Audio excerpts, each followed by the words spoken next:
dibuka ya Pak. Kalau nggak ada mungkin saya mau tanya Pak Aris. Ya silakan. Ya silakan dimulai aja ya. Iya baik Pak. Bismillahirrahmanirrahim. Assalamualaikum warahmatullahi wabarakatuh. Untuk menjadi realnya kan. Waalaikumsalam warahmatullahi wabarakatuh. Ya hari ini kita ada mulai presentasi ya apa yang telah kelompok kerjakan gitu ya. Ya dimulai dari kelompok 1A sampai 16. Sebelum kita mulai presentasi pada hari ini, alangkah baiknya kita berdoa menurut agama dan kepercayaan masing-masing. Berdoanya dimulai.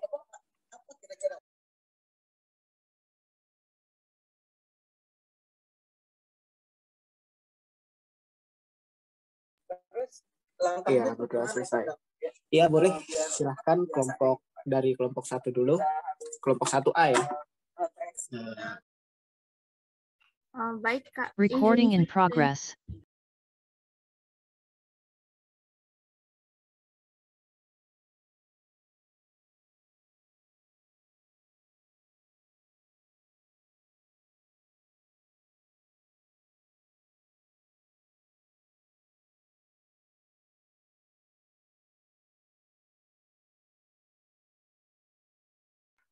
Screen sudah terlihat? Ya, sudah. Sudah Bagi terlihat. yang presentasi, dimohon untuk on kamera ya, agar bisa ya saling terlihat lah interaksi antar wajah.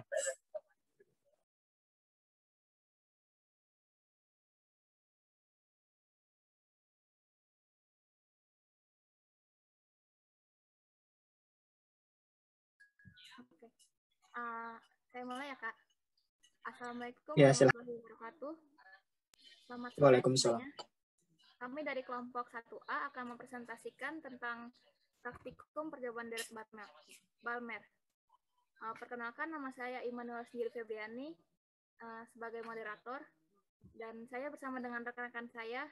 Yang pertama ada Rian Setiana, lalu ada Febrian Zulmi, dan terakhir ada Syihah Lutfia.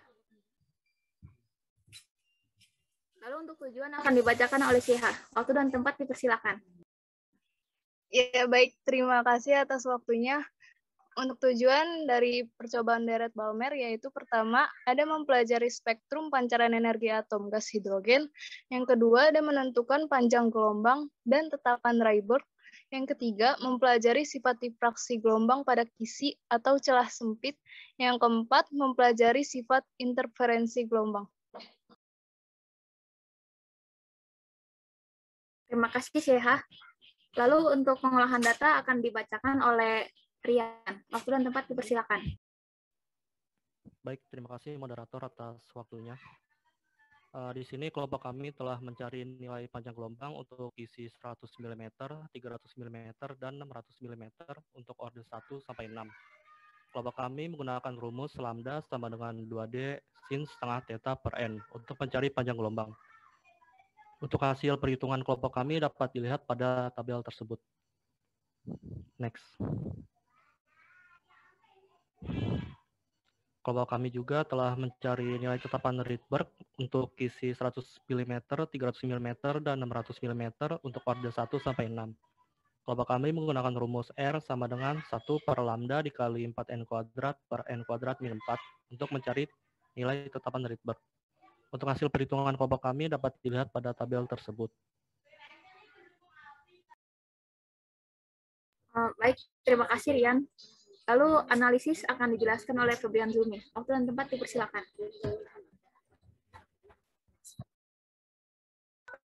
Baik, terima kasih moderator. Untuk analisis, praktikum ini bertujuan untuk mempelajari spektrum pancaran energi atom gas hidrogen, menentukan panjang gelombang serta tetapan Rayburg. Percobaan ini menggunakan kisi 100 mm, 300 mm, dan 600 mm, dengan meletakkan salah satunya pada pemegang kisi di antara layar dan lensa fokus sama dengan 100 mm. Next.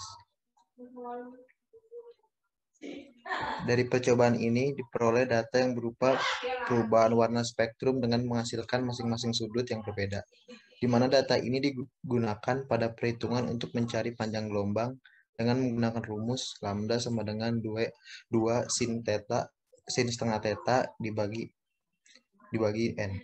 Panjang gelombang yang diperoleh sebagai grafik perbandingan rival perbandingannya yaitu spektrum dengan persamaan setengah pangkat 2 dikurang setengah N pangkat 2. Next. Berdasarkan perhitungan, dapat dilihat bahwa tetapan Kisi berbanding terbalik dengan perubahan jumlah orde. Semakin besar nilai tetapan Kisi, maka semakin sedikit jumlah orde yang dihasilkan dan sebaliknya. Karena nilai panjang gelombang ditentukan oleh jumlah orde, maka nilai panjang gelombang dalam perhitungan pun dapat dipengaruhi oleh tetapan Kisi. Tidak hanya panjang itu, lebar garis spektrum berbanding lurus dengan panjang gelombang. Sehingga jika panjang gelombang besar, maka lebar garis spektrumnya juga makin besar dan sebaliknya. Namun dari hasil percobaan dan grafik yang didapat itu menunjukkan hasil yang tidak sama dengan literatur. Hal ini dikarenakan adanya ketidaktelitian praktikan dalam mengambil data dan mengolah data. Baik, terima kasih Febrian Zulmi. Maka dapat kita tarik kesimpulannya bahwa yang pertama, spektrum pancaran atom gas hidrogen menunjukkan bahwa energi atom tersebut diskrit. Lalu yang kedua, spektrum yang dipancarkan atom gas hidrogen terurai menjadi beberapa spektrum garis berwarna cahaya seperti merah, ungu, dan hijau biru. Lalu yang ketiga, spektrum garis muncul dari peristiwa difraksi dan interferensi setelah pancaran energi atom tersebut melewati suatu celah sempit atau kisi.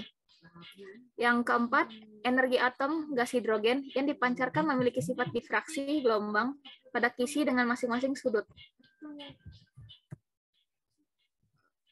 Lalu yang kelima, setiap sudutnya akan menghasilkan beberapa orde bergantung pada ukuran kisi yang digunakan. Yang keenam, dari percobaan dapat dilihat deret-deret warna atau spektrum yang dihasilkan dari masing-masing sudut dan orde. Yang ketujuh, berdasarkan percobaan yang telah dilakukan dari hasil pengolahan data, dapat diperoleh nilai panjang gelombang dengan rumus perhitungan lambda sama dengan 2D sin theta. Dan yang terakhir, nilai tetapan Rydberg dapat ditentukan dengan menggunakan panjang gelombang yang telah diperoleh, yakni dengan persamaan rumus R sama dengan 1 per lambda dalam kurung 4N kuadrat per N kuadrat min 4. Baik, cukup sekian dari kelompok kami. Mohon kurang lebihnya mohon dimaafkan. Wassalamualaikum warahmatullahi wabarakatuh. Waalaikumsalam warahmatullahi wabarakatuh. Waalaikumsalam. Iya. Lanjut boleh. Dilanjut kelompok berikutnya.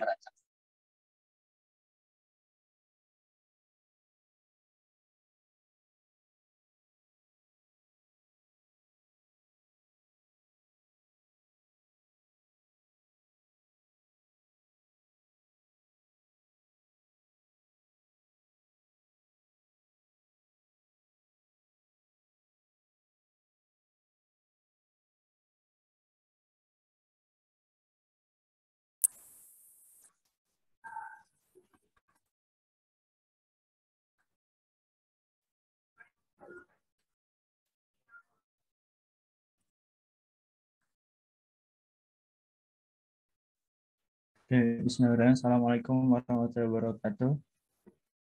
Apakah suara saya terdengar? Waalaikumsalam warahmatullahi wabarakatuh. Terdengar, Riz? Di sini saya dari kelompok 2A, percobaan Thomson. Di sini saya ada Muhammad Raihan Raffi, Muhammad Haris Alifi, dan Michael. Boleh next.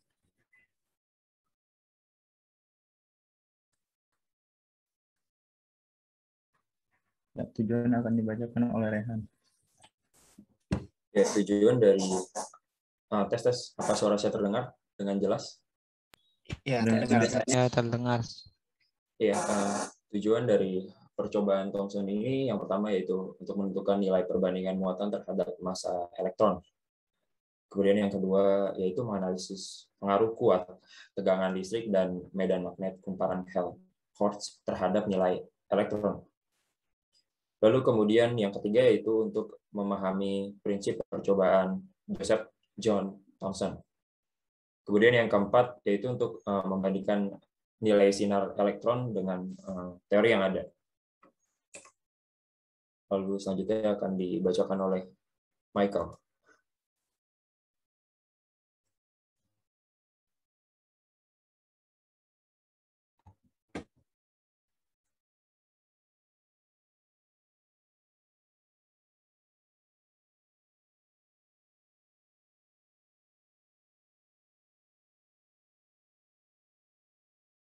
Mohon maaf, kelompok 2 bisa diperbesar lagi nggak PPT-nya?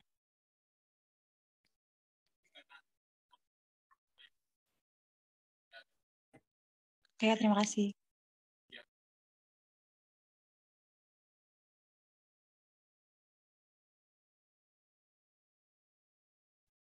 Oke, mungkin mereka kendala jaringannya. Kemudian ada pengolahan data. Di sini ada data tunggal. Kita dapat nya 201,5 volt.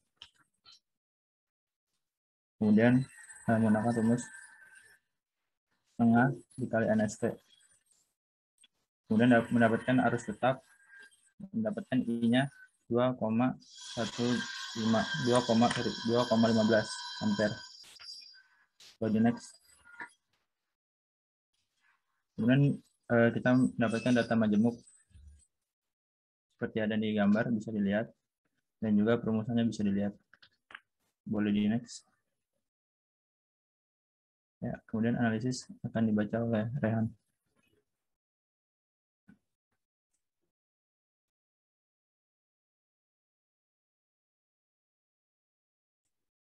Ya, analisisnya akan dibacakan oleh Michael.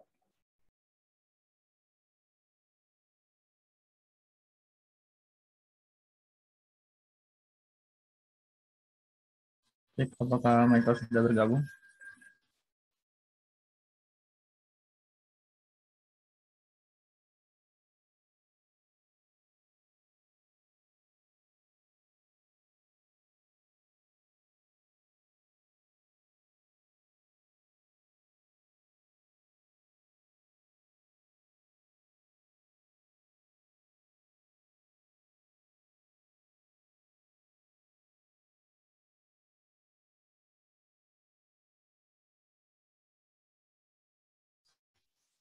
Michael, apakah sudah bergabung kembali?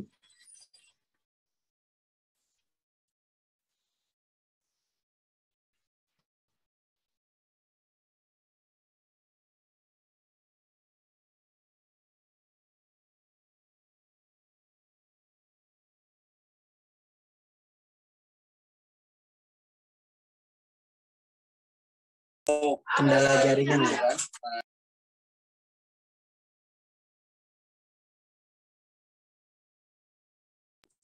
Bukan saat dan Masih lama atau enggak? ketemu poin kontak. Kalau enggak dilanjut aja nggak apa-apa. Tapi saat dilepas itu menghasilkan tegangan balik. Lagi connecting audio, Kak. Ada beda magnet. Oh, baiklah. Beda magnet.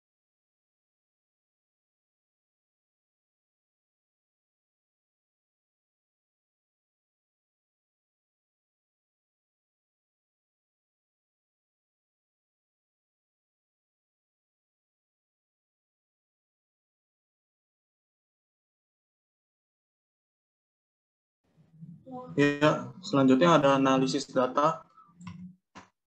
Analisis data kali ini yaitu praktikum yang mengenai percobaan Thomson E/M sesuai dengan yang telah tertulis di awal percobaan ini memiliki tujuan untuk menentukan nilai perbandingan muatan terhadap massa E/M atau elektron untuk menganalisis pengaruh kuat arus, tegangan listrik dan medan magnet kumparan Helmholtz terhadap nilai E/M elektron untuk membandingkan nilai sinar elektron dengan teori yang ada untuk menentukan nilai perbandingan muatan terhadap massa dan untuk memahami prinsip percobaan dari J.J. Thomson.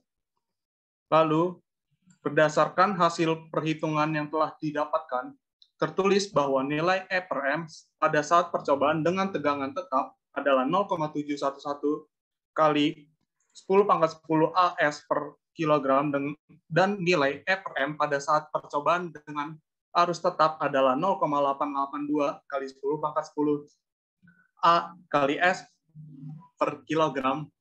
Dapat dilihat bahwa nilai E/M pada arus yang konstan lebih besar dibanding nilai E/M pada tegangan konstan. Lalu yang kedua adalah kedua hasil perhitungan yang didapat itu tidak sesuai dengan teori yang ada. Berdasarkan teori yang ada, nilai E/M adalah sebesar 1,7588 kali 10⁻11. Hal itu terjadi karena adanya faktor-faktor kesalahan dalam praktikum. Misalnya seperti kurangnya ketelitian pengamat pada saat mengambil data, ataupun faktor kesalahan dari alat yang digunakan. Misalnya seperti power supply, tegangan yang bermasalah, sehingga membuat pengamat kesulitan dalam mengambil data. Oke, bisa di next. Kesimpulan akan dibacakan oleh Raihan. Kemudian kesimpulannya itu hubungan medan magnet dengan jari-jari bekas elektron berbanding terbalik. Yaitu semakin besar nilai jari-jari, maka nilai medan magnet semakin kecil. Kemudian hubungan tegangan dengan jari-jari berbanding lurus. Semakin besar nilai tegangan, maka nilai jari-jari semakin besar. Nilai perbandingan muatan terhadap massa untuk nilai V tetap sebesar 0,711 dikali 10⁻10 ampere second per kilogram. Sedangkan nilai E per M untuk I tetap sebesar 0,882 dikali 10⁻10 ampere second per kilogram. Jadi nilai E per M pada I tetap lebih besar dibanding nilai pada V tetap.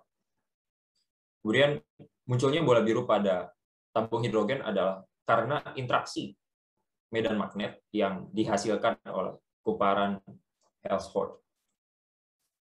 Prinsip percobaan Thomson adalah ketika suatu elektron yang ada di ruang medan magnet akan mempengaruhi elektron melakukan penyimpanan. Oke, next. Oke, sekian dari kelompok kami. Kurang lebihnya mohon maaf. Assalamualaikum warahmatullahi wabarakatuh. Waalaikumsalam warahmatullahi wabarakatuh.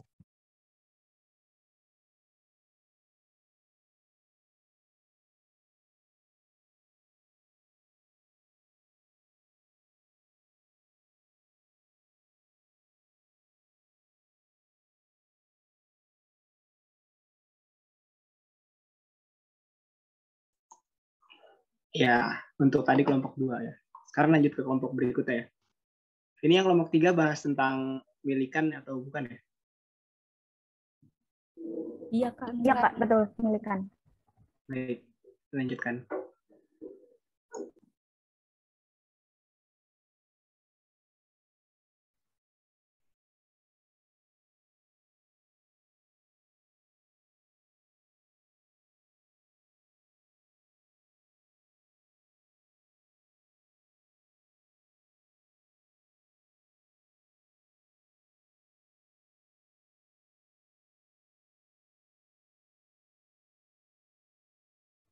Oke, baik. Assalamualaikum warahmatullahi wabarakatuh. Selamat sore semuanya. Perkenalkan kami dari kelompok 3. Hari ini kami akan mempresentasikan mengenai percobaan milikan. Adapun anggota dari kelompok 3A yaitu Hanum Puji Pangesti, ada Muhammad Ridho Pratama, ada Shalfi Daryanti, dan ada Siska Niat Wijatiningsih. Boleh di next?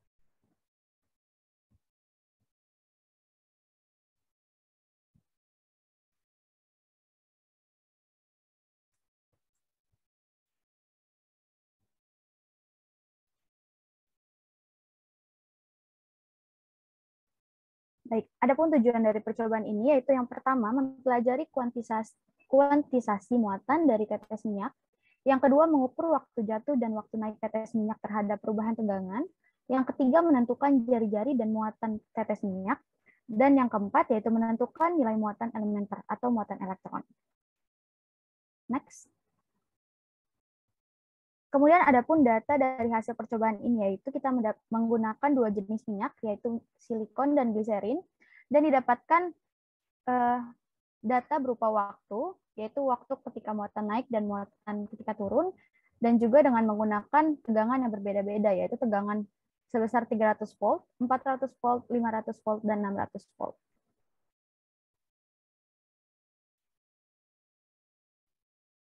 Berikut ini adalah data tunggal yang diperoleh dari hasil percobaan, yakni ada variasi tegangan yaitu 300 volt, 400 volt, 500 volt, 600 volt. Masing-masing tegangan diukur sebanyak 1 kali sehingga ketergantungan kesalahan pada pembacaan atau kesalahan pada data tergantung pada nilai skala terkecil dari alat ukur. Maka data tersebut termasuk ke dalam data tunggal. Berikut adalah nilai-nilai data tunggal. Selanjutnya adalah data majemuk, yakni adalah waktu naik turun dari tetes minyak atau droplets dari silikon, dan yang kedua ada waktu naik dan turun dari droplets gliserin.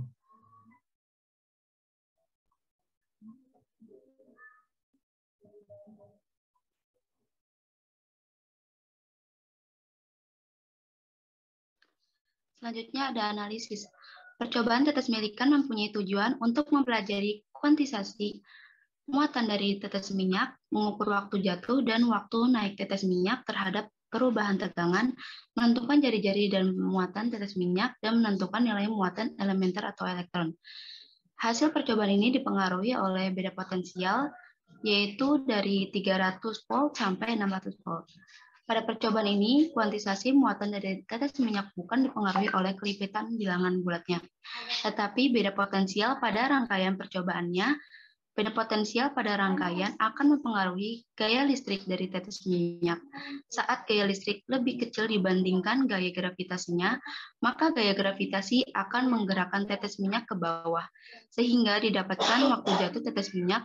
Dan saat gaya listrik lebih besar dibandingkan gaya gravitasinya, maka gaya listrik akan menggerakkan tetes minyak ke atas sehingga didapatkan waktu naik tetes minyak.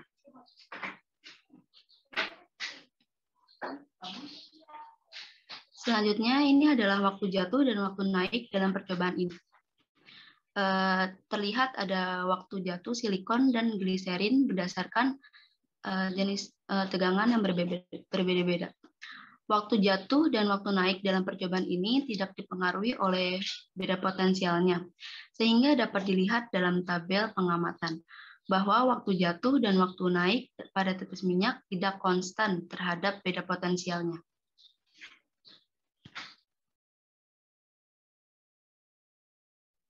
Baik, selanjutnya mengenai perhitungan untuk mencari kecepatan naik tanpa medan listrik. Di sini kita menganggap bahwa tegangan itu konstan karena kita asumsikan bahwa droplet dalam keadaan konstan atau dalam keadaan kecepatan terminalnya. Sehingga kita bisa menggunakan rumus P sama dengan S per T, dengan S sama dengan X per MOB dikali 10⁴ min 4. Kemudian didapat nilai S sama dengan 2 dikali 10⁴ min 4 meter.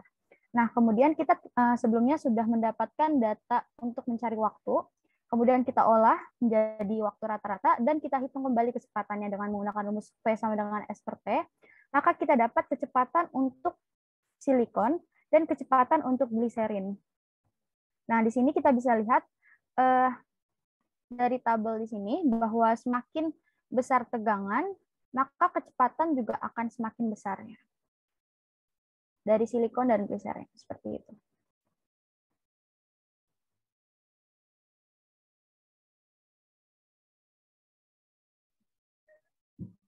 Berikut adalah grafik hubungan kecepatan dengan tegangan.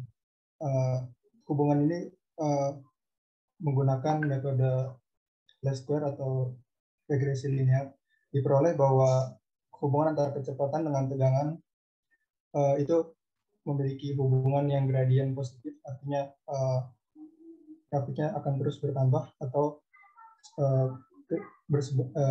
kesebandingan lurus.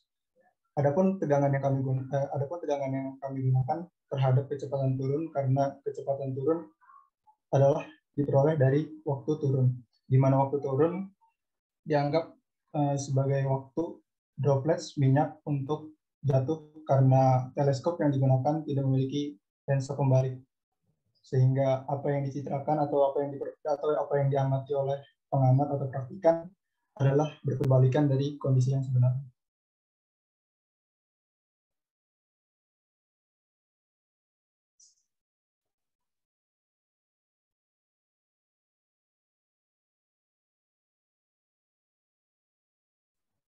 Selanjutnya itu mengenai jari-jari tetes minyak, di mana sebelumnya kita sudah mendapatkan besarnya kecepatan tetes minyak, kemudian dengan menggunakan rumus R sama dengan akar 9P dikali eta per 2 ρ0 min ρ U, dikali G, di mana ρ0 ini merupakan rapat massa tetes minyak dan ρu itu merupakan rapat massa udara. Dan didapatkan hasil jari-jari sebagai berikut. Di mana seperti yang sebelumnya, semakin besar tegangan, maka jari-jari juga akan semakin besar.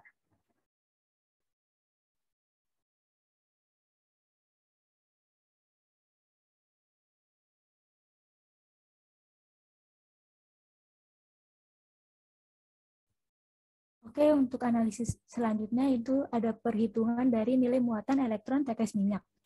Di sini kami menggunakan rumus Q sama dengan 6 pi R eta D 1 per V T aksen 1 ditambah T2 aksen. Dengan diketahui bahwa nilai pi sebesar 3,14 dengan nilai T itu waktu untuk naik dan turunnya, dan untuk R itu jari-jari tetesan minyak dengan nilai eta 1,81 kali 10 pangkat min 5 ns per meter kubik, dengan nilai D 2 kali 10 pangkat min 4 meter, dan nilai tegangan yang satuannya volt. Next. Selanjutnya di sini ada rumus dari nilai muatan koreksi tetes minyak. Di sini kami menggunakan rumus QC sama dengan Q 1 plus B per RP, pangkat min 3 per 2, di mana Q merupakan muatan elektron, dan B itu merupakan tetapan yang bernilai 6,17 kali 10 pangkat min 4M, dengan RP jari-jari dengan pengaruh medan listrik. Next. Berikut ini merupakan data yang telah kami peroleh dari percobaan milikan, dengan menggunakan tegangan yang berbeda-beda mulai dari 300, 400, 500, hingga 600 volt.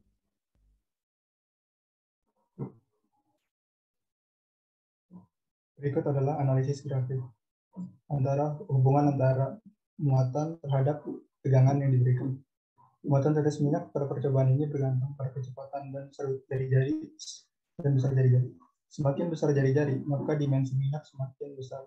Ini memungkinkan minyak untuk menyimpan lebih dari satu elektron dengan besar muatan setara dengan N, di mana N adalah bilangan bulat. Sedangkan korelasi besar muatan dengan tegangan terlihat berbanding terbalik, yang dilihat dari gradien yang negatif.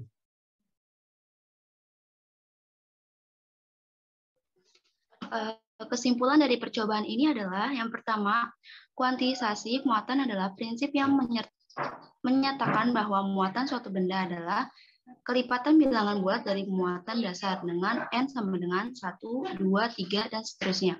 Yang kedua, waktu jatuh dan waktu naik pada tetes minyak memengaruhi nilai kecepatan tetes minyak. Yang ketiga, jari-jari dan muatan tetes minyak dipengaruhi oleh beda potensial. Pengaruh beda potensial dengan jari-jari tetes minyak berbanding lurus, sedangkan pengaruh beda potensial dengan jumlah muatan elektron berbanding terbalik. Yang keempat, nilai muatan elementer atau elektron adalah nilai muatan listrik suatu elektron, dengan E sama dengan 1,602 dikali 10 pangkat min 9 kolom. Yang kelima, hubungan antara jari-jari dan muatan tetes minyak adalah berbanding terbalik. Semakin besar jari-jari, maka nilai muatan tetes minyaknya semakin kecil. Baik, sekian presentasi dari kelompok 3A. Terima kasih atas perhatiannya. Wassalamualaikum warahmatullahi wabarakatuh. Waalaikumsalam. Warahmatullahi wabarakatuh. Ya, keren sih tadi. Itu grafiknya di plot pakai Python ya? Pakai RStudio. Oh gitu. Iya ya. Oke, bagus. Ya boleh selanjutnya. Izin share screen ya, Kak. Iya, silahkan.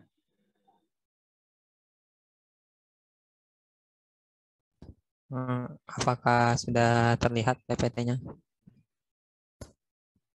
Sudah kok, langsung aja. Udah. Baik. Ya, Ada Putri, silakan. Assalamualaikum warahmatullahi wabarakatuh. Waalaikumsalam. Sebelumnya, saya akan memperkenalkan anggota dari kelompok kami. Yang pertama itu ada saya sendiri, Kundriawanti, lalu ada Faisal Kamendra, dan Siva Ardelia Azahra. Di sini kami akan mempresentasikan hasil diskusi kelompok kami mengenai percobaan tetapan Planck.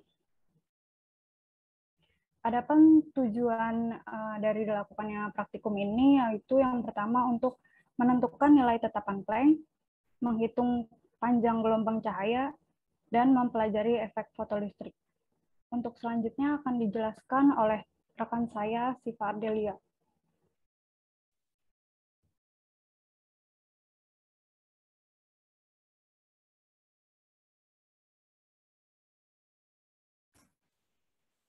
Halo, apa suara saya terdengar? Terdengar, Kak. Terdengar. Oke, baik. Terima kasih Kunti atas waktunya. Baik, di sini saya akan menjelaskan bagian pengolahan data. Nah, pada layar ini merupakan lembar kerja atau data pengamatan yang didapatkan. Boleh di next, Faisal. Ya, ini adalah pengolahan data atau data tunggalnya. Yang pertama, yaitu panjang gelombang yang berwarna biru, hijau, dan kuning. Untuk panjang gelombang, hambatan, dan adaptor tegangan dapat dilihat pada layar. Hambatannya sendiri yaitu 1000 plus minus 0,5000 ohm, adaptor tegangannya yaitu 5000 plus minus 0,0005 volt. Oke, boleh di next, Faisal.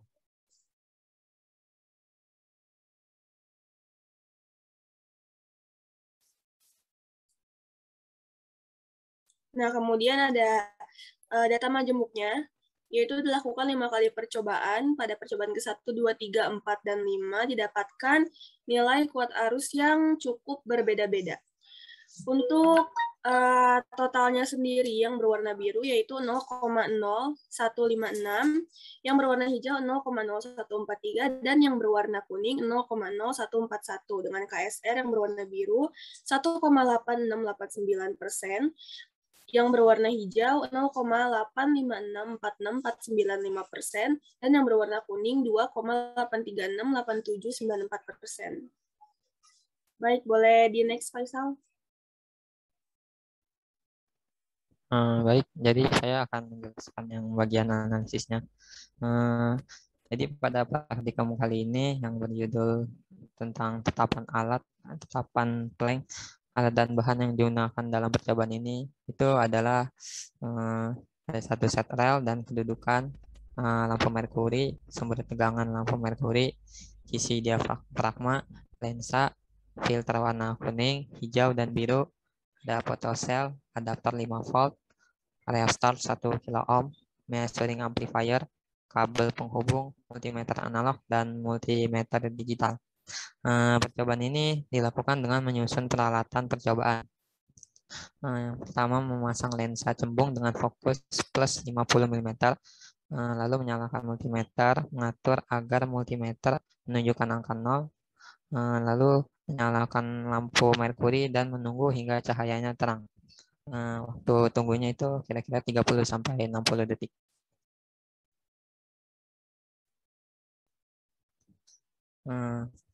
Terus menyalakan penguat pengukuran atau measuring amplifier, dan juga mengatur hingga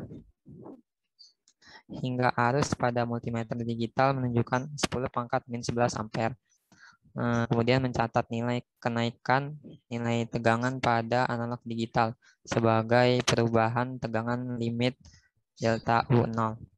Mengatur hambatan geser atau rheostat agar tegangan kembali menjadi 0. Lalu mengulangi percobaan untuk filter warna hijau dan biru. Mengulangi percobaannya hingga 5 kali ya.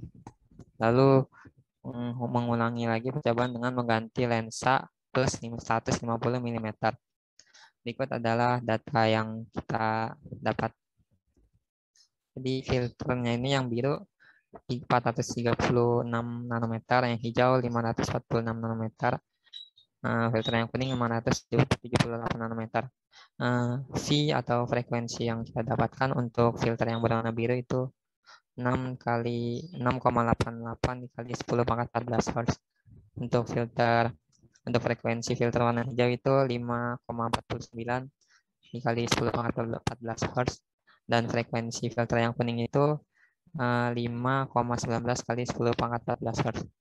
Untuk tetapan Planck-nya atau nilai H-nya filter yang warna biru itu hasilnya 7,26 kali 10 pangkat min 34.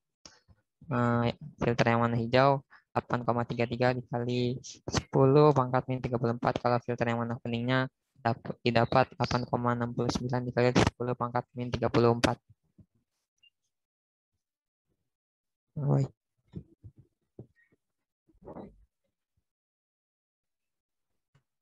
Pada Kunti dipersilakan untuk menjelaskan kesimpulan.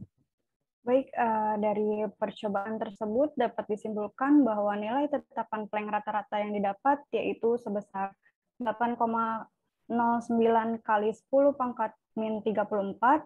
Lalu yang kedua ada hubungan antara frekuensi cahaya dengan panjang gelombang cahaya dinyatakan dengan persamaan V sama dengan C per lambda. Untuk yang ketiga, menurut teori gelombang elektromagnetik, intensitas merupakan kerapatan laju energi cahaya. Dan untuk efek fotolistrik adalah suatu fenomena di mana elektron pada logam katoda yang ditempatkan di ruang vakum teremisi keluar pada anoda sehingga menghasilkan arus listrik. Lalu yang terakhir, efek Compton adalah jika interpretasi kuantum dari radiasi elektromagnetik diterima, maka radiasi yang dihamburkan akan memiliki frekuensi yang lebih kecil daripada radiasi datang dan juga bergantung pada sudut hamburnya. Cukup sekian presentasi dari kelompok 4A. Kurang lebihnya mohon maaf. Wassalamualaikum warahmatullahi wabarakatuh.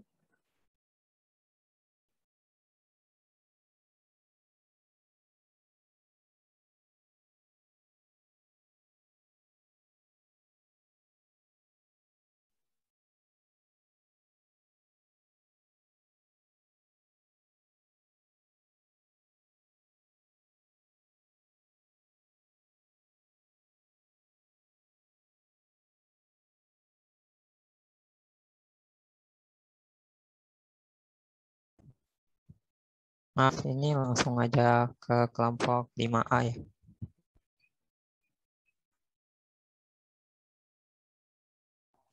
Iya, boleh langsung lanjut aja.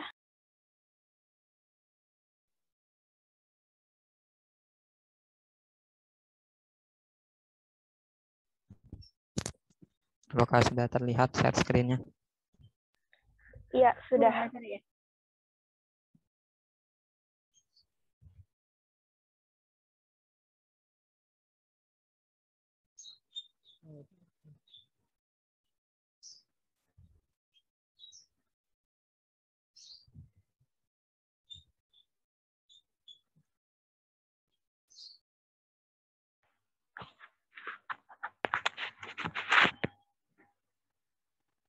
Assalamualaikum warahmatullahi wabarakatuh. Perkenalkan kami dari kelompok 5A yang beranggotakan Ambar Putri Atika, Pamuji Rahayu, Restu Endriansah. Kali ini kami akan mempresentasikan mengenai praktikum percobaan Michelson. Slide next.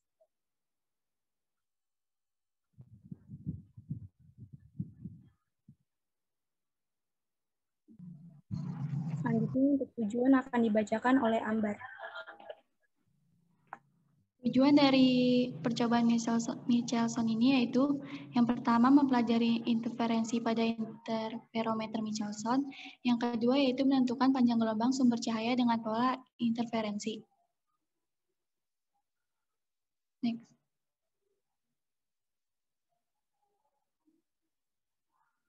Berikut adalah tabel data pengamatan yang telah kami olah.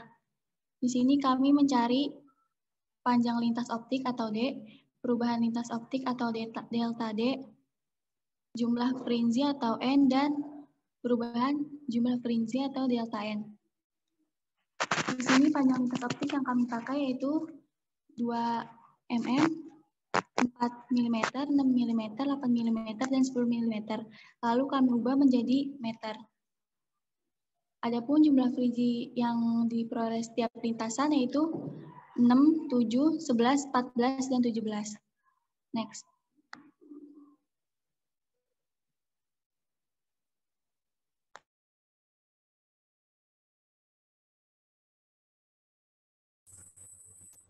Baik, di sini ada pun analisis dari percobaan ini ya, Kak.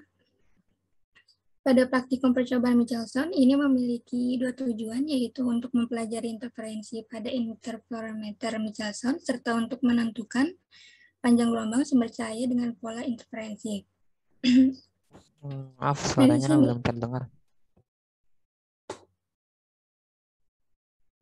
Kedengeran nggak suaranya? Kedengeran. Terdapat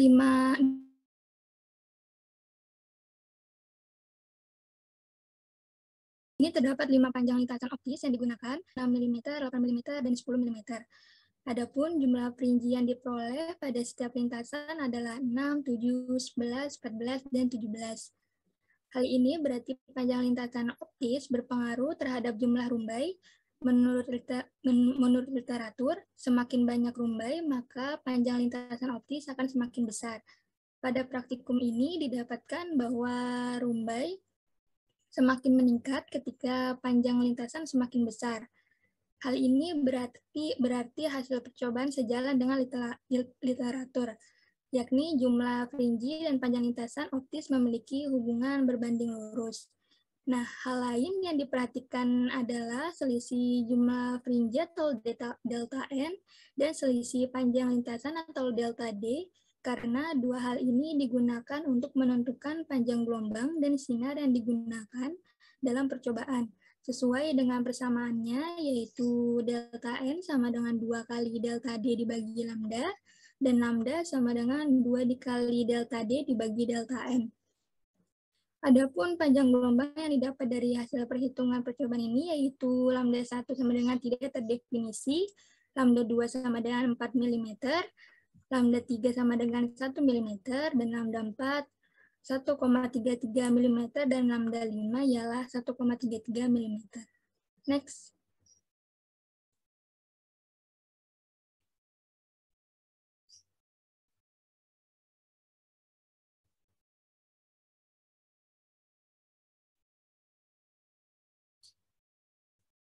Adapun perubahan panjang gelombang cahaya dipengaruhi oleh beberapa hal, tidak hanya berbeda antara percobaan, panjang gelombang yang dihasilkan juga berbeda jauh dengan sinar laser pada literatur, yaitu 632,8 nanometer. Hal ini disebabkan oleh beberapa hal yang alasan utamanya merupakan cara yang digunakan dalam mengamati jumlah fringi atau rumbai. Jumlah fringi diamati dan dihitung menggunakan mata tanpa alat bantu. Hal ini memperbesar resiko terjadinya ketidakakuratan jumlah fringi, sehingga mempengaruhi hasil perhitungan panjang gelombang. Nah, untuk grafik, semakin panjang jarak lintasan optik atau D, semakin banyak jumlah rumbai atau N. Hal ini berarti jarak lintasan optik dan jumlah rumbai memiliki hubungan yang berbanding lurus. Berdasarkan data diperoleh, terlihat delta D konstan dan delta N semakin besar. Hal ini disebabkan kurang telitinya praktikan dalam menghitung fringi. Hasil perhitungan panjang gelombang menghasilkan lambda yang berbeda, hingga grafik pun terlihat aneh. Next.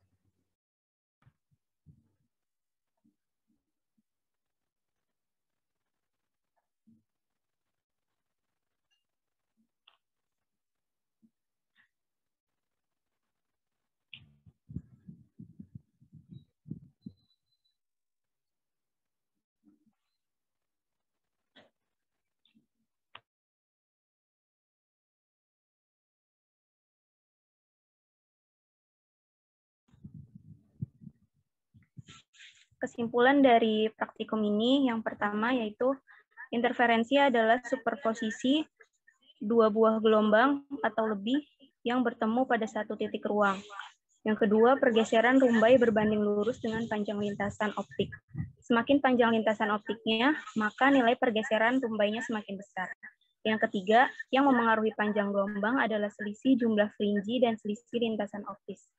Yang ketiga, panjang gelombang yang dihasilkan adalah panjang gelombang 1 tidak terdefinisi, panjang gelombang 2 sebesar 4 mm, panjang gelombang 3 1 mm, panjang gelombang 4 1,33 mm, dan panjang gelombang 5 adalah 1,33 mm. Yang kelima, hasil dari percobaan interferometer Michelson menggugurkan hipotesis tentang ether atau ether tidak ada. Sekian dari pemaparan presentasi kami. Kurang lebihnya mohon maaf. Wassalamualaikum warahmatullahi wabarakatuh. Waalaikumsalam warahmatullahi wabarakatuh.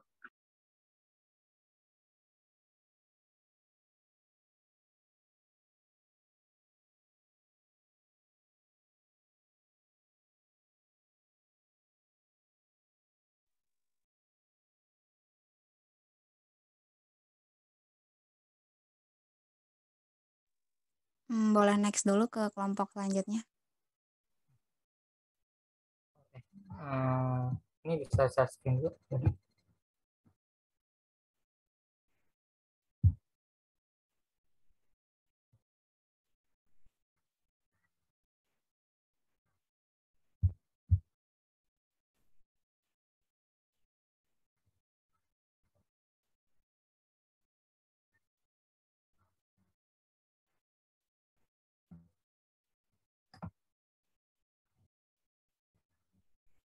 Oke, Assalamualaikum warahmatullahi wabarakatuh. Kami dari kelompok 6A dengan anggota yang pertama ada Desi Fitriani, yang kedua ada Nugraha Hersaputra, dan yang ketiga ada Maria Bedangina Simatupang, dan yang terakhir ada saya sendiri, Muhammad Rizky, akan mempresentasikan mengenai percobaan peluruhan model titrasi cairan. Bisa di next.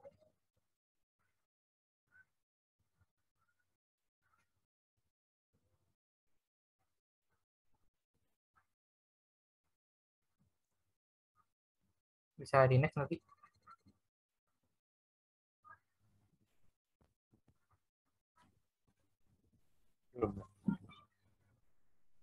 Belum ada.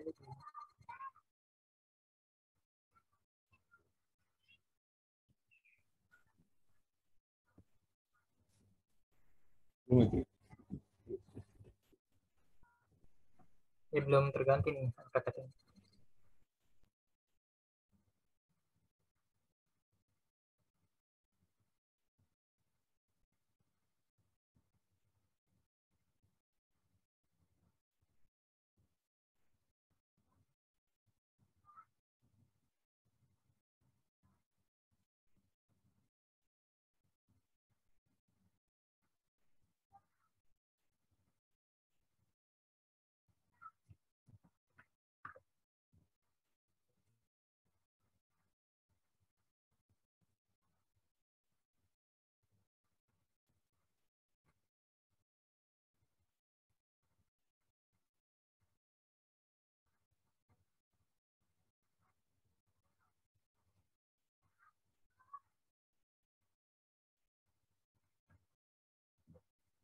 Nah, sebentar nih kayaknya Nugraha lagi ada masalah sama internet.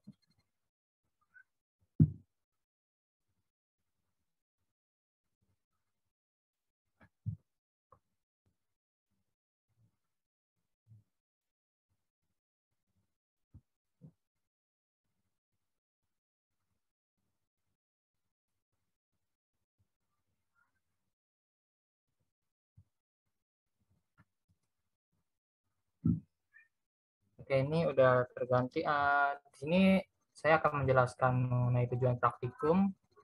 Yang pertama itu ada menggambarkan grafik model peluruhan titrasi cairan. Yang kedua, menggunakan analogi model titrasi cairan dengan kekentalan tertentu untuk menjelaskan pola peluruhan radioaktif. Dan yang ketiga, menganalisis bentuk grafik untuk mendapatkan paruh waktu dalam peluruhan radioaktif.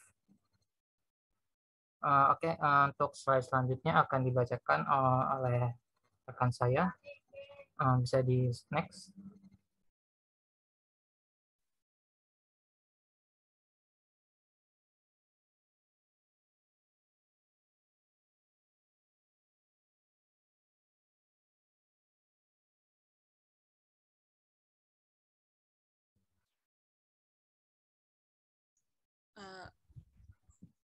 Teman-teman,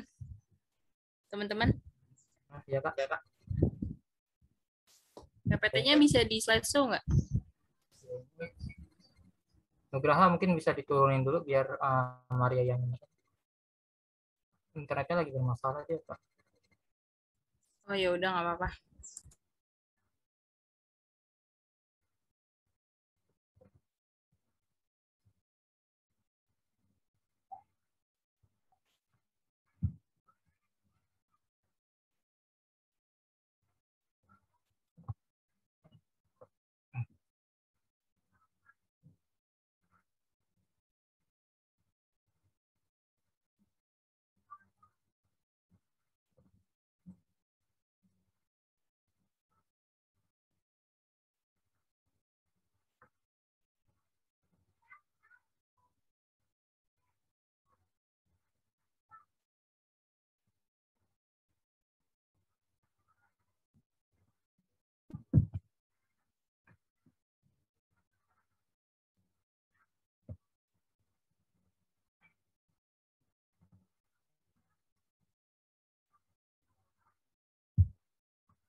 Gimana? Masih belum bisa?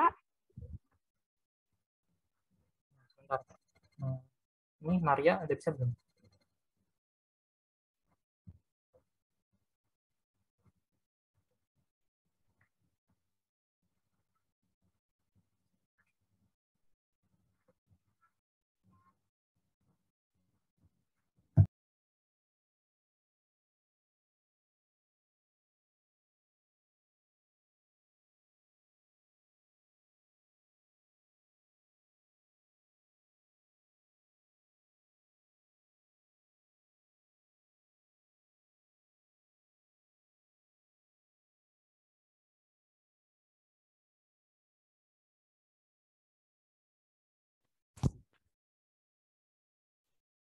Wah, sudah terlihat share screen-nya. Iya, sudah.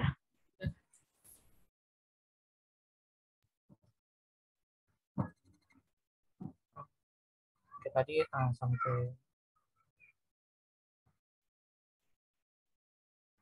next hal.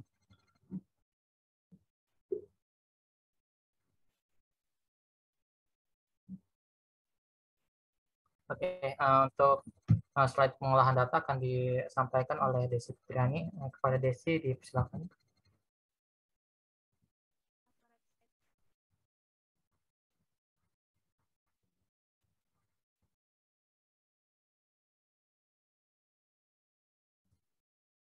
Desi, ada nggak?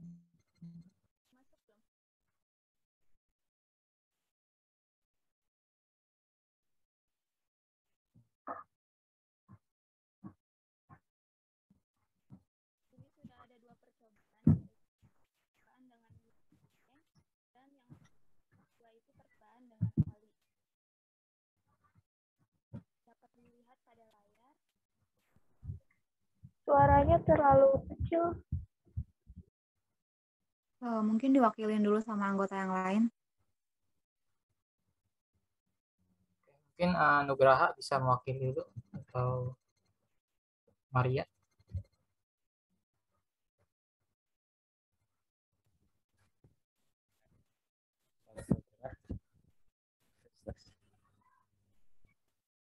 Dengar nggak suara? Oke, terdengar Nugraha. Ini ada beberapa pengolahan data. Yang pertama ada percobaan minyak goreng dari titik ke 0 sampai 190 dan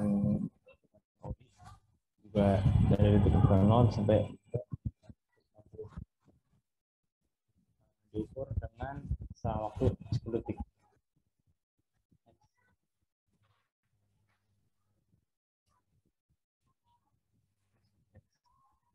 Bisa dikerasin lagi mungkin ya. Next.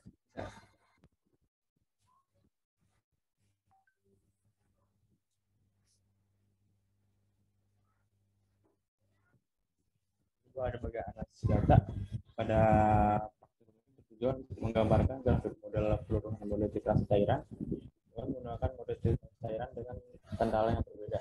Cara yang digunakan yaitu minyak goreng dan oli dengan masing-masing volume awal 400 ml yang kemudian diikuti dengan volume yang tersisa setelah waktu T setiap 10 detik. Minyak goreng dan oli memiliki viskositas yang berbeda. Semakin kental satu zat cair, maka semakin besar koefisien viskositasnya. Dalam praktikum ini, oli lebih kental daripada minyak goreng. Hal itu terjadi karena pada oli terjadi gaya menarik antara molekul yang lebih besar dibanding minyak goreng, sehingga oli lebih kental dibanding minyak goreng. Berdasarkan hasil praktikum, minyak goreng lebih mudah berkurang seiring bertambahnya waktu. Hal ini sesuai dengan teori yang menyatakan bahwa volume minyak goreng lebih mudah berkurang karena koefisien viskositas minyak itu sendiri lebih kecil dibandingkan dengan oli. Sehingga minyak goreng lebih encer dan lebih mudah untuk mengalami penurunan volume.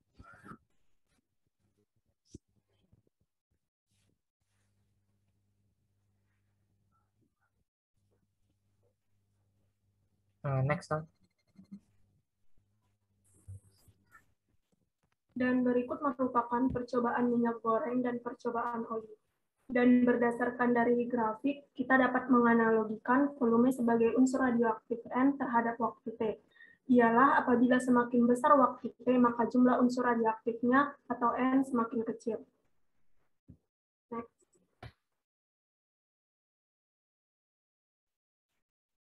Dan berikut merupakan kesimpulan. Dapat ditarik dari praktikum ini kesimpulannya yaitu semakin kental suatu zat cair, maka semakin besar koefisien viskositasnya. Yang kedua, minyak goreng lebih cepat turun dibandingkan oli karena memiliki koefisien viskositas yang lebih kecil dari oli. Dan yang ketiga, grafik hubungan antara jumlah unsur radioaktif N dengan waktu T ialah berbentuk linier, di mana semakin besar T, maka unsur radioaktif semakin kecil. Baik, itu adalah pemaparan percobaan peluruhan tetes cairan dari kelompok kami. Sekian dari kelompok kami. Wassalamualaikum warahmatullahi wabarakatuh. Waalaikumsalam warahmatullahi wabarakatuh.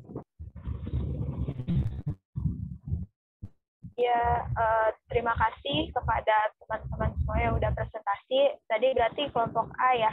Udah semua kan ya? Ya, kelompok A, Kak. Ya, sudah, Kak.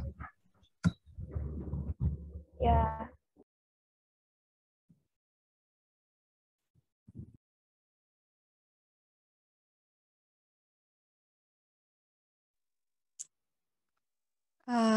Mungkin bakal ada sedikit koreksi ya.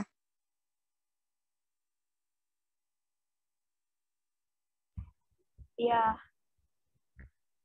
Mau mulai dari kelompok berapa dulu nih? Mungkin dari kelompok 1A, PJ-nya boleh mengoreksi dulu kalau ada yang dikoreksi. Mungkin saya dulu ya, sebentar ya, boleh? Oh, baik Pak. Iya, tadi yang kelompok pertama presentasi, boleh kasih lihat kan kesimpulannya? Yang pertama kali presentasi tadi, percobaan apa ya? Thomson ya?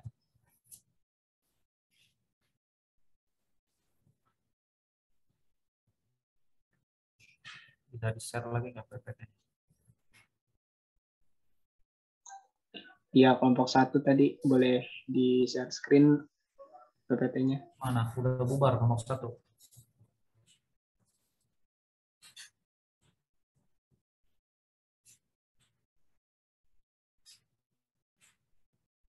Kelompok 1. Aduh, mana nih?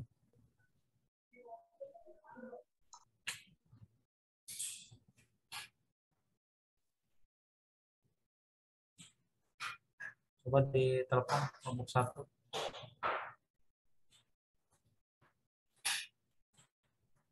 Baik, Kak, sebentar.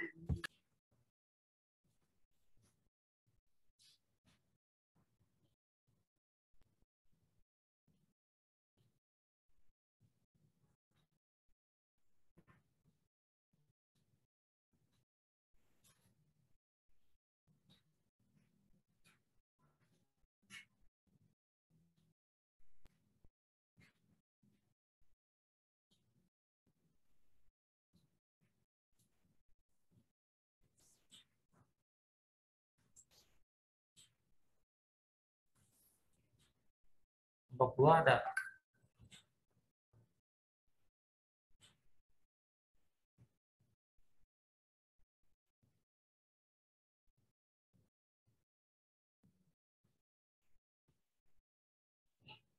Ya, coba lihat kesimpulannya. Kelompok berapa nih, Balma? Kelompok 1, Kak. Iya, silakan di kesimpulannya coba lihat. Saya lihat tadi kesimpulannya ada sampai 8. Tujuannya memang ada berapa?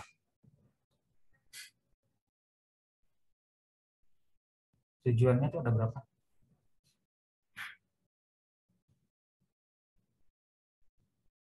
Ada 4. Ya, kalau bisa sih jangan terlalu disesuaikan dengan jumlah tujuan aja lah gitu ya. Jadi ini kan ada 8 ya kesimpulannya ya. Ya walaupun boleh lebih dari tujuan, cuma kesimpulan itu adalah yang menggambarkan ya sebenarnya praktikum ini kan sempit gitu ya. Jadi kesimpulannya harus menjadi satu ini. Kalau Balmer ya terkait dengan spektrum pancaran energi aja sebetulnya. Jadi bisa lebih diringkas. Misalnya spektrum pancaran atom gas hidrogen menunjukkan energi atom tersebut diskrit, ya itu kan memang sudah disebutkan juga. Jadi mungkin bisa dipilihkan kalimat yang memang lebih mengayomi semua poin 1, 2, 3 gitu ya, bisa mengayomi semuanya gitu ya. Nomor 2, spektrum yang dipancarkan atom gas hidrogen terurai menjadi beberapa spektrum garis berwarna cahaya merah ungu. Ya kan? Sebenarnya kan 1, 2 itu bisa digabungkan ya. 1, 2 itu kan bisa digabung tuh. Itu diskritnya ada warna merah gitu. Jadi bisa lebih ringkas gitu. Nah, ini saya tergelitik karena tadi nomor 3, spektrum garis muncul dari peristiwa difraksi. Jadi sebetulnya ini ini saya takutnya salah kaprah ya. Jadi kalau menurut saya membacanya bahwa spektrum garis muncul dari peristiwa difraksi sebetulnya dan interferensi. Jadi sebetulnya spektrum garisnya itu adalah bukan muncul dari peristiwa difraksi dan interferensi ya, tapi peristiwa difraksi dan interferensi itu adalah alat ya semacam atau proses yang digunakan untuk mengamati adanya spektrum garis atom hidrogen. Spektrum garis atom hidrogen sendiri, ya spektrum pancaran atom, itu muncul karena adanya peristiwa eksitasi dan deeksitasi. Itu kan sudah dijelaskan di kuliah fisika modern. Ya. Jadi jangan hati-hati dalam menuliskan spektrum garis muncul dari peristiwa difraksi dan interferensi. Sekarang saya tanya, kalau dia tidak mengalami interferensi dan difraksi, kira-kira muncul nggak spektrum garisnya? Siapa nih? Immanuel ya tadi yang nge-share. Immanuel ada? Ada, Pak. Iya, coba saya tanya. Kalau tidak ada peristiwa difraksi dan interferensi, spektrum garisnya muncul nggak?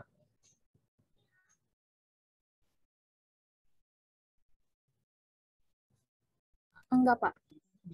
Nggak muncul. Waduh, gimana sih? Dia tetap muncul, hanya tidak bisa kita amati karena spektrum garisnya sangat kecil, sangat dempet antar spektrumnya. Mata kita tidak mampu melihatnya. Untuk bisa melihatnya, maka kita gunakan mikroskop. Mikroskopnya itu apa? Yaitu difraksi dan interferensi. Jadi peristiwa difraksi dan interferensi ini dalam tanda kutip itu adalah kaca pembesar supaya mata kita bisa melihat adanya spektrum garis tersebut. Jadi kalau tidak ada interferensi dan difraksi, ya spektrum garisnya tuh ada tetap, cuma kita nggak bisa melihat secara langsung. Jadi itu yang saya ingin sampaikan, poin nomor 3 tuh. Jadi seakan-akan spektrum garis muncul karena peristiwa difraksi dan interferensi, itu salah. Spektrum garis itu muncul dari adanya peristiwa, ini kan udah sering karena saya nggak bisa gambar ya. Nggak bisa coret-coret. Ya. Jadi itu ya, kan itu di kuliah fisika modern saya kasih tahu. Dicatat ya. Jadi jangan cuma didengarkan aja, dicatat dan dibaca lagi. Jadi spektrum pancaran atom itu karena adanya eksitasi elektron pada atom-atom gas. Jadi elektron pada, kan kalau gas atom itu kan berarti jumlah atomnya bisa banyak gitu ya. Saudara bisa kalikan bilangan Avogadro ya. Kalau pengen tahu sekitar 1 mol atau 1 gram gas hidrogen, maka berapa jumlah atom hidrogennya, kamu bisa kalikan dengan bilangan Avogadro ya. 10 pangkat berapa? 23 ya. Itu kan banyak, atom-atomnya banyak. Nah, atom-atom gas hidrogen itu kan dimasukkan ke dalam tabung katoda ya, dimasukkan ke dalam tabung elektroda kan, ada katoda, ada anodanya. Nah, terus anodanya kutub negatif gitu kan, katodanya kutub positif gitu ya, balik. Nah, terus kan diberi beda potensial antara keduanya, diberi beda potensial kan berarti ada tambahan energi. Jadi atom-atom gas hidrogen menerima energi listrik.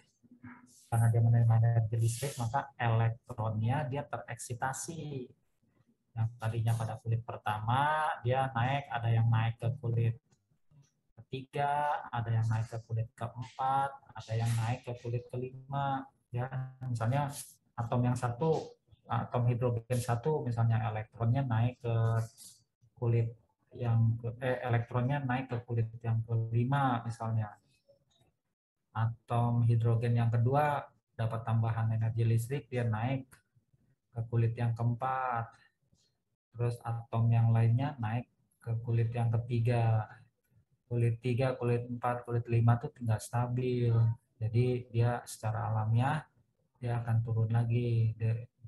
Kalau dia turun lagi ke bawah, maka dia akan memancarkan energi. Turunnya kemana? Turunnya ke tingkat kulit yang kedua. Dari 4 ke 2, maka dia akan memancarkan warna yang kalau kita lihat dengan menggunakan peristiwa difraksi dan interferensi, dia menunjukkan warna ungu. Kalau dari 4 ke 2, dia akan menunjukkan warna biru atau hijau gitu ya. Terus kalau dari kulit 3 ke 2, maka dia akan menunjukkan warna merah. Itu ya. Jadi jangan salah ini, tolong dibaca lagi ya. Gitu. Nomor 4. Ya, Immanuel ya, sama teman-temannya dengar ya, yang lain juga ya. Baik, Pak. Ya. Baik, Pak. Nomor 4. Energi atom gas hidrogen yang dipancarkan memiliki sifat difraksi gelombang pada kisi dengan masing-masing sudut. Nah, ini maksud saya. Ini kan kita fokusnya bukan difraksi interferensi sebetulnya. Kita fokusnya itu adalah spektrum pancaran energi atomnya. Nomor 4 saya nggak ngerti dia maksudnya apa nih. Energi atom gas hidrogen yang dipancarkan memiliki sifat difraksi gelombang pada kisi dengan masing-masing sudut. Ya ini sifat difraksi interferensi aja pada gelombang cahaya juga. Kalau cahaya merah energinya kecil, dia akan dibelokkan dengan sudut difraksi yang besar. Kalau warna ungu energinya besar, maka dia akan dibelokkan dengan sudut difraksi yang lebih kecil. Ya, tapi kan sebetulnya bukan ke situ kan tujuan percobaan. Itu dia peristiwa difraksi dan interferensi itu hanya sebagai tool pembesar ya, istilahnya kayak loop lah, kayak kaca pembesar gitu ya. Coba slide selanjutnya. Ya, jadi yang nomor 4 sih sebetulnya nggak jelas nih mau nyimpulin apa ya. Nomor 4 coba lihat. Itu ya slide selanjutnya. Setiap sudut akan menghasilkan beberapa order bergantung pada ukuran kisi yang digunakan. Nah, ini kan kita objeknya itu adalah atom hidrogen. Jadi apa yang mau disampaikan, setiap sudutnya akan menghasilkan beberapa order bergantung pada ukuran kisi yang digunakan. Jadi saya nggak ngerti nih mau apa disampaikan yang nomor 5 atau kesini. Kesimpulan nomor 5. Setiap sudutnya akan menghasilkan beberapa order. Jadi setiap sudut akan menghasilkan order. Ya, saya bingung order apa gitu ya. Ya konteksnya sih memang dalam percobaan ini, tapi apakah itu memang dijadikan sebagai satu kesimpulan? Jadi kesimpulannya gini loh, kalau dibuat kesimpulan, orang lain yang membacanya tuh bisa paham, tidak salah tangkap. Nah, gitu. Kalau ini kan setiap sudutnya akan menghasilkan beberapa orde bergantung pada ukuran kisi yang digunakan.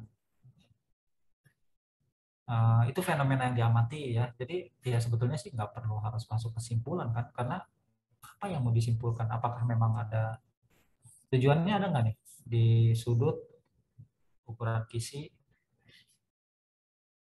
Kalaupun ada di tujuan, maka ya gunakan uraiannya yang lebih jelas gitulah ya. Nomor 6, dari percobaan dapat dilihat deret-deret warna atau spektrum yang dihasilkan dari masing-masing sudut dan orde. Nah, itu juga kan makin membingungkan lagi. Spektrum deret-deret warna itu yang menghasilkan itu bukan sudut dan orde, tapi ya atomnya itu sendiri ini. Jadi konsep awalnya tadi udah salah, jadi kesini-sini jadi makin ini kan. Ya kan? Kalau dari kata-kata ini kan, ya kata-kata yang nomor 6 tuh, dari percobaan dapat dilihat deret-deret warna atau spektrum yang dihasilkan dari masing-masing sudut dan orde. Dari bahasa itu kurang pas ya. Kan seakan-akan deret-deret warna itu dihasilkan dari masing-masing sudut, padahal sudut dan orde itu tidak menghasilkan deret-deret warna, enggak. Tetap yang menghasilkan deret warna itu adalah pancaran atom hidrogennya pada peristiwa eksitasi dan deeksitasi elektron atom hidrogen. Jadi nggak usah dipaksakan untuk jadi satu kesimpulan gitu loh ya. Jadi menurut saya sekarang kesimpulannya gini aja lah. Kalau tujuannya 4, buat kesimpulannya 4. Jadi jangan mengada-ngada supaya banyak, kesimpulannya dibuat banyak gitu ya. Tapi nggak pas gitu ya kan, buat apa juga. Buat yang lainnya juga sama ya, buat yang praktikum lain. Nomor 7, berdasarkan percobaan yang telah dilakukan dari hasil pengolahan data dapat diperoleh nilai panjang gelombang dengan rumus perhitungan. Berdasarkan percobaan yang telah dilakukan hasil pengolahan dapat diperoleh nilai panjang gelombang. Ya sebetulnya gini, ini udah kesimpulan, jadi jangan lagi menuliskan rumus teori. Kecuali kalau eksperimennya ini memang kamu membuktikan satu rumus baru. Ini langsung aja katakan hasil perhitungan menunjukkan warna merah dari hasil percobaan, kemudian dihitung hasilnya panjang gelombang merah itu adalah 600 sekian Armstrong misalnya. Armstrong apa nano ya? Nano ya. Armstrong ya, Armstrong. Kalau warna ungu panjang gelombangnya sekitar 300 gitu. Nah, terus kalau dibandingkan dengan literatur, maka nilai panjang gelombang yang dihitung dari hasil percobaan ini memiliki ketidaktelitian sekian persen. Nah, itu jadi jangan lagi ditulis rumus, itu mah udah ada di teori, kecuali kalau memang kamu praktikumnya adalah yang ngutak-ngatik rumus gitu ya. Kan enggak kan ya. Nilai Rydberg juga udah langsung kalau di kesimpulan tuh ditulisin kamu dapatnya berapa nilai Rydbergnya. Jangan lagi ditulis kayak ini kan istilahnya mentah lagi ya. Harus kamu declare berapa dari percobaan ini berapa Rydbergnya bandingkan dengan nilai literaturnya gitu ya. Udah, masih ada lagi nggak kesimpulannya? Udah nggak ada. Nah, coba sekarang kelompok 2 lagi. Tadi kayaknya saya ada berapa? Kelompok 2 mana? Percobaan apa?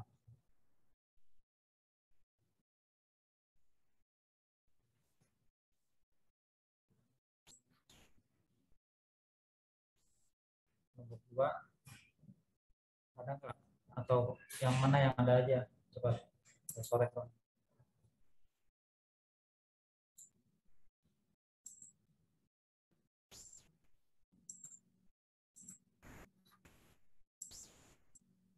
Yang terakhir aja tadi mana coba PPT-nya?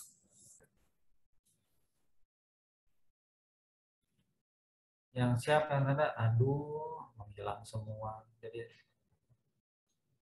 saya bicara, jangan-jangan nggak pada dengerin lagi. Pada menghilang semua.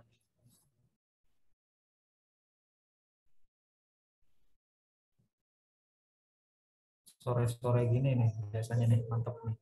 Acara banyak kudaan, acara TV, acara apa. Mana yang lainnya udah pada kabur semua. Mana kelompok 2, 3, yang udah siap, mana cepat siapa aja. Udah sore, ini papar itunya PPT-nya mana? Nah, ini Ridho, ini kelompok Ini berapa dari ini? kelompok 3A. Ya, coba. Ya, kesimpulannya ini untuk yang milikan kuantitasasi muatan adalah prinsip yang tentang bahwa muatan suatu benda kelipatan bilangan bulat ya. Sebetulnya harus dituliskan dulu kan karena ini kita menentukan nilai dasar dari muatan listrik. Harusnya nomor 4 tuh jadi kesimpulan yang pertama dulu. Kamu melakukan percobaan, maka nilai muatan muatan dasar listrik dari elektron atau dari tetesnya itu dapatnya berapa nilai muatan dasarnya itu ya, itu harusnya jadi kesimpulan pertama. Yang kedua baru tuh yang nomor 1 boleh kamu. Nah yang lainnya sebetulnya sih dia opsi aja ya. Nomor 2 waktu jatuh dan waktu ini sebetulnya kan ya sebetulnya bukan waktu jatuh dan waktu itu tapi pemberian medan listrik sebetulnya kan.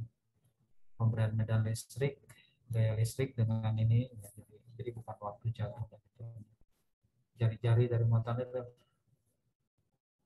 jari-jari muatan tetes minyak dipengaruhi oleh beda potensial, pengaruh beda potensial. Oke.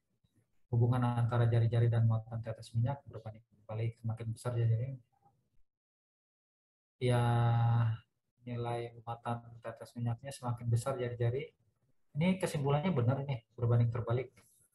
Semakin besar jari-jari, maka nilai muatan tetes minyaknya semakin kecil. Mana coba rumusnya? Jari-jari dengan nilai muatan, coba lihat rumusnya. Ke atas. Teori mana tadi? Oh itu ya. Teori dulu coba. Rumusnya mana sih?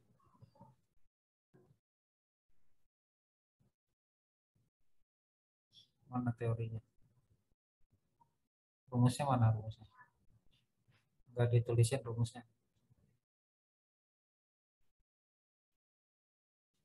Mana rumusnya? Nah, ini. Jari-jari dengan apa tadi? Jari-jari dengan nilai muatan. Mana nilai muatan? Enggak ada di sini. Jari-jari berbanding mana tuh? Dalam menuliskan kesimpulan harus, nah ini. Nilai muatan QR itu berbanding lurus, kok berbanding terbalik sih? Aneh itu. Semakin besar diameter tetes, itu artinya semakin banyak muatan listrik yang menempel pada tetes itu. Makanya jadi agak aneh. Kok muatan jari-jarinya kok berbanding terbalik. Semakin besar jari-jari, nilai muatan tetes minyaknya semakin kecil. Nilai muatan dasarnya konstan, tapi NQ-nya kan berarti kan harusnya bertambah besar. N-nya kan harusnya bertambah besar. N itu semakin besar jari-jarinya, itu N-nya harusnya semakin banyak. Kayaknya ada tipe, Pak. Kenapa? Kayaknya itu tipe, Pak. Iya. Bisa aja tipe tulisannya bagus gitu, masa tipe? Di laprak saya nggak kayak gitu. Pak. Ya, jadi dalam menuliskan itu hati-hati dipikirkan. Untung kamu membicarakan ini. Coba kalau kamu membicarakan susu yang tercemar virus corona, itu kan tiba-tiba orang bacanya salah, taruh di itu ada yang moto wartawan taruh, aduh, hanya hati-hati ya. Coba ya itu satu kesimpulan lagi, coba belum yang lainnya juga tuh ya, jadi tolong diperhatikan juga. Coba percobaan yang lain lagi. Ini tadi Thomson mana? Cepat. Udah 4:30 nih, Thomson mana?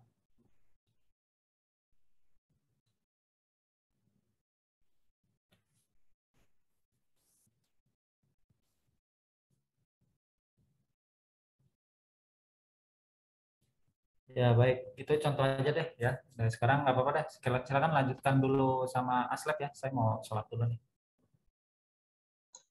Iya, baik. Silakan. Ya,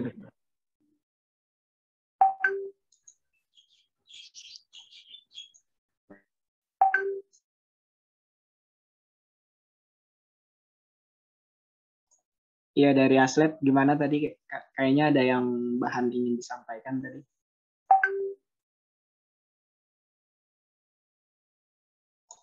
Kak Arisanti mungkin. Oh iya, mau tanya dulu deh, kalian tahu NST nggak? Waktu Prakwisdas pakai NST nggak sih? Diajarin NST nggak sih? Nggak diajarin NST-nya, Kak. Jadi kalau ngolah data nggak pakai NST? Biasanya dari data percobaan dikasih gitu Kak NST-nya. Oh, berarti tahu kan ya?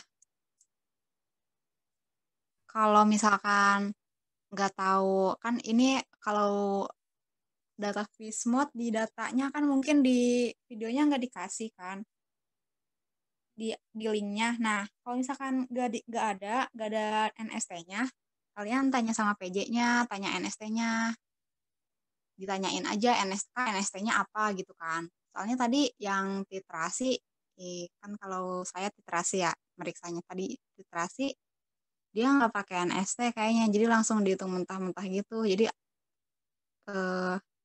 Ki, bisa di-share screen lagi nggak?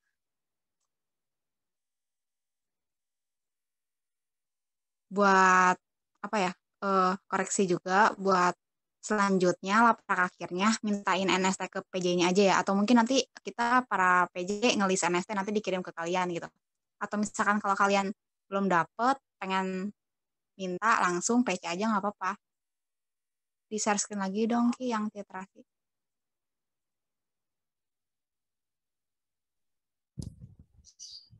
Baik, makasih Kak.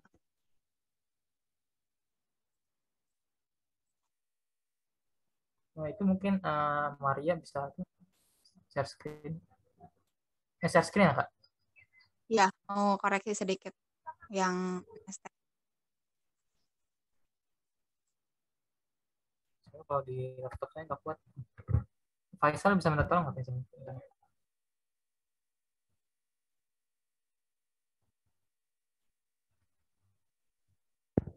Apa? Ada apa di sini? Nah, itu share screen yang punya kita tadi.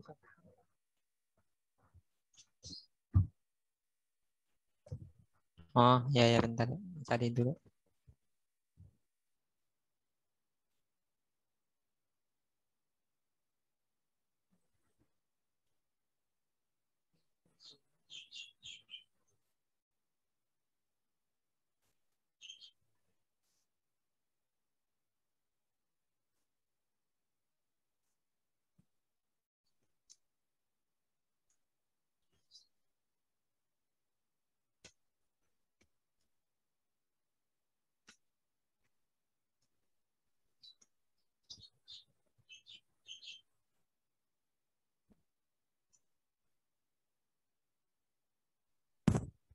Izin share screen.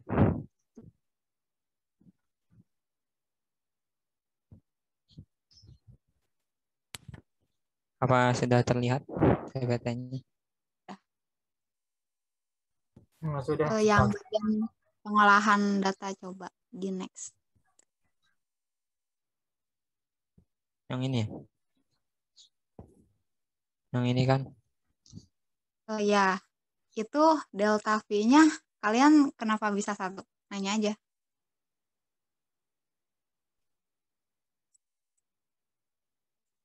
Maksudnya kenapa bisa 1 gitu, bingung. Dihitungnya gimana?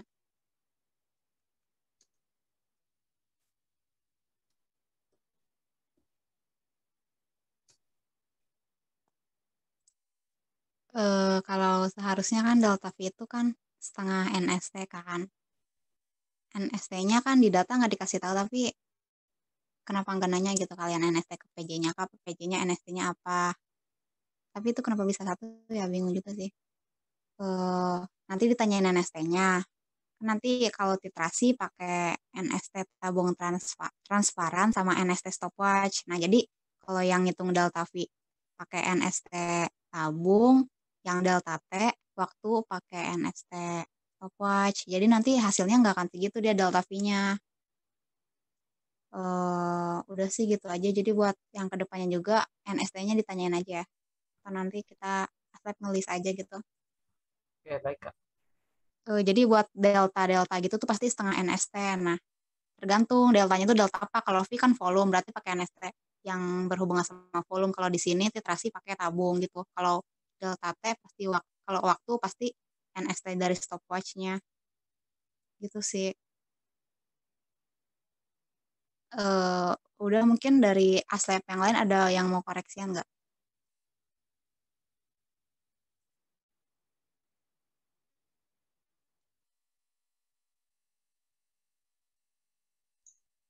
Terkait AP gimana Kak Risanti?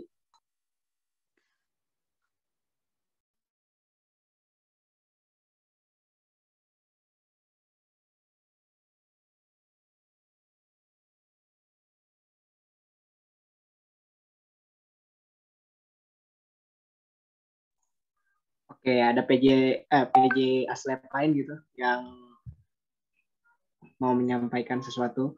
Kalau dari Milikan kan udah tersampaikan sama Bapaknya. Sama kesimpulan yang tadi Bapaknya omong, kesimpulan jawab aja yang ada di tujuan praktikum. Ya gitu. Dan itu berdasarkan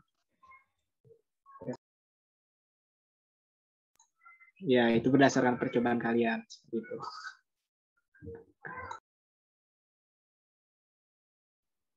Mau sedikit tambahin ya.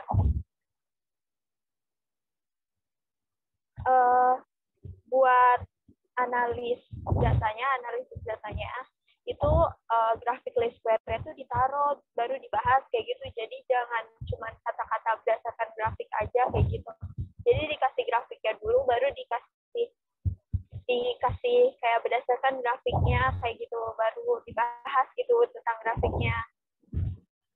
Buat semuanya sih, bukan cuma buat Michelson tadi kan nggak naruh ya di atas. Udah cukup.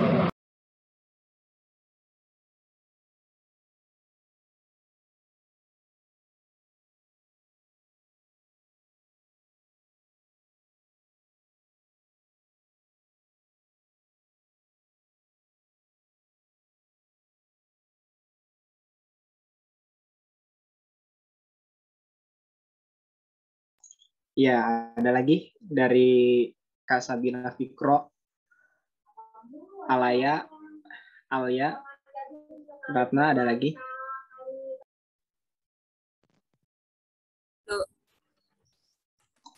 Yuk.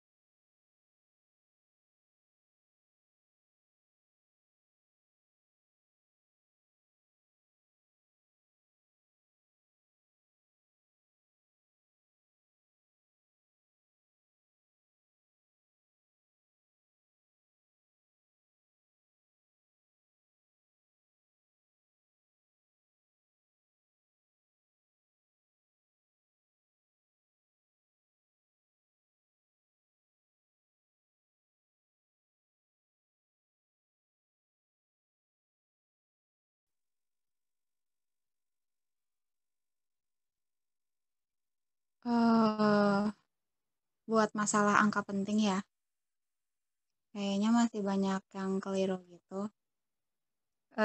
Minta tolong di-share lagi boleh nggak yang kelompok 6?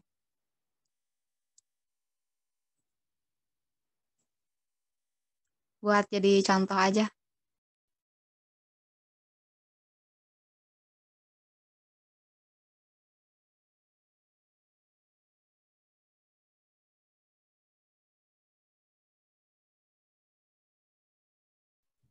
Oke, baik Kak.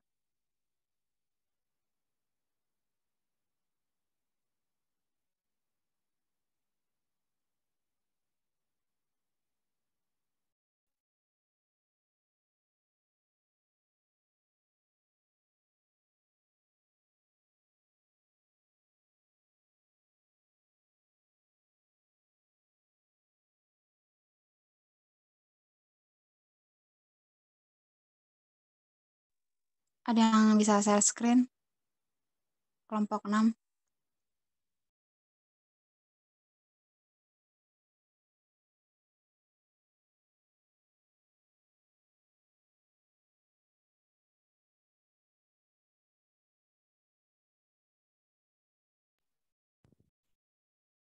Maaf, kenapa Kak?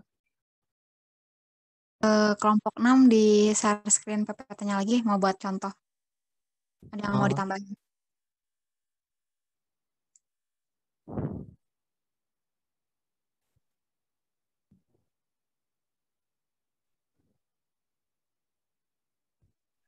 Ke yang pengolahan data, maaf.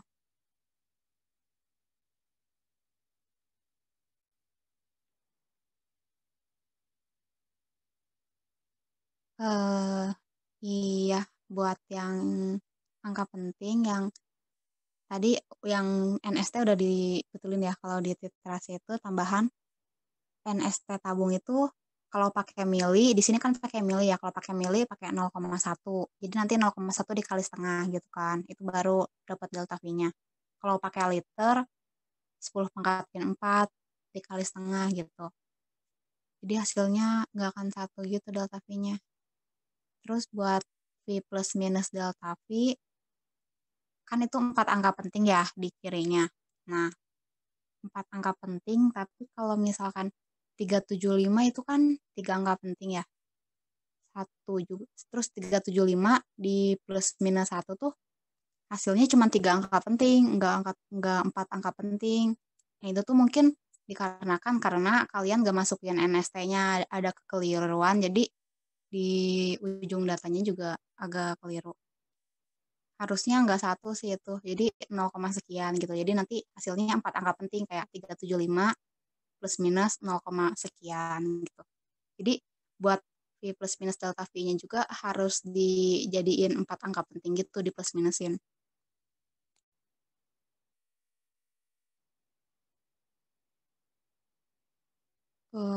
Udah sih gitu aja. Jadi misal ya, 375 plus minus 0,1. Nah, 375 kan kalau ditambah 0,1 berarti 375,1 kan. Nah, itu tuh baru 4 angka penting. Kalau 375 ditambah 1 kan jadinya cuma 3 angka penting kan. Itu mungkin kekeliruan dari datanya, jadi ujungnya juga salah gitu. Buat kedepannya nanti disesuaikan aja kalau kalian datanya 4 angka penting, V plus minus delta V-nya juga jadiin angka penting sesuai yang kalian dapat. Kalau 4 jadi 4 angka penting, kalau 3 jadi 3 angka penting gitu. Mungkin dari Aslep lain ada yang mau ditambahin?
Iya, gimana dari kakak-kakak slide lainnya ada lagi?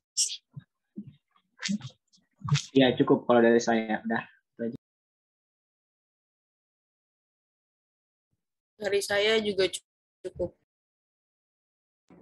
Oh ya, mungkin mengingetin aja, jangan lupa kirim laptopnya tuh di Epsilon, jangan sampai telat. Kalau ada kendala apa-apa, bilang. Jangan sampai waktunya udah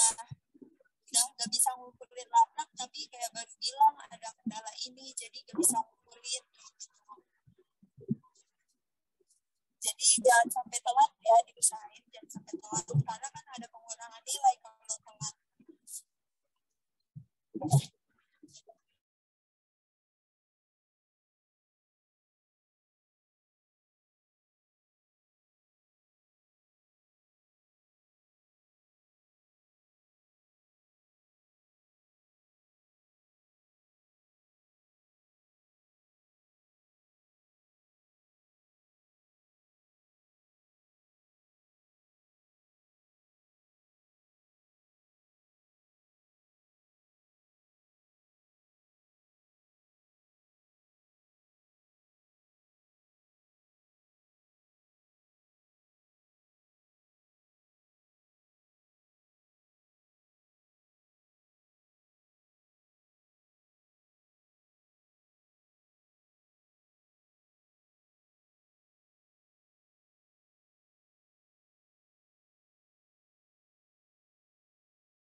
Mungkin dari para asap cukup, mungkin dari Bapak Esmar ada yang ditambahin, Pak.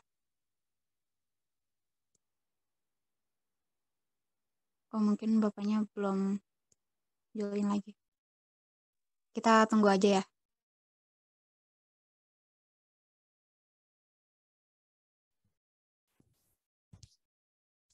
Baik, Kak.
Halo nih, udahan belum? Halo? Iya, Pak. Sudah, Pak. Sudah ya? Iya, Pak, sudah. Iya, mohon maaf ya, saya sambil ini mau pulang.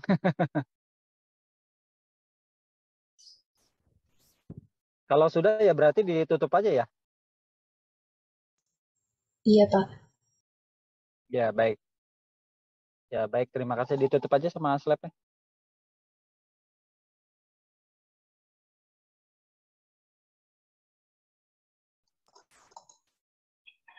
Kalau Iya. sudah, kalau belum ya nggak apa-apa. Iya, Pak. Mungkin pertemuan sore hari ini kita akhiri. Terima kasih yang udah hadir, yang udah berpartisipasi. Pak Esmer juga terima kasih ya udah menghadiri. Hati-hati Ya, di sama-sama. jalan ya, Pak. Iya. Terima kasih semuanya. Saya tutup. Wassalamualaikum warahmatullahi wabarakatuh. Waalaikumsalam warahmatullahi wabarakatuh.